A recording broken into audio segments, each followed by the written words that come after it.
വീട് വിൽക്കാൻ താമസിച്ചു, രോഗം സൗഖ്യമാകാൻ താമസിച്ചു, കുഞ്ഞ് ഉണ്ടാകാൻ താമസിച്ചു എന്ന് വെച്ചാൽ അത് ടെക്നിക്കൽ പ്രോബ്ലം അല്ല, മറിച്ച് സ്പിരിച്വൽ പ്രോബ്ലമാണ്. എന്താണ്?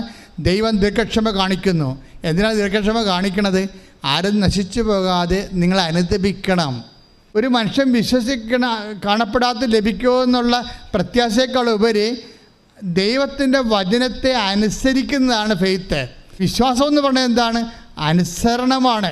നിങ്ങൾ വിശ്വസിക്കുന്നു എന്ന് പറയുകയും അത് ലിപ് സർവീസായിട്ട് മാറുകയും ജീവിതത്തിൽ ദൈവത്തിൻ്റെ വചനത്തിൽ സ്ഥാനമില്ലാതിരിക്കുകയും ദൈവത്തിൻ്റെ വചനത്തെ പാലിക്കാതിരിക്കുകയും ചെയ്യുമ്പോൾ നിങ്ങൾ അവിശ്വാസികളായിട്ടാണ് തുടരുന്നത്. അവിശ്വാസികളോട് ദൈവം ദീർഘക്ഷമ കാണിച്ചുകൊണ്ടിരിക്കും. എന്തിനാണ്?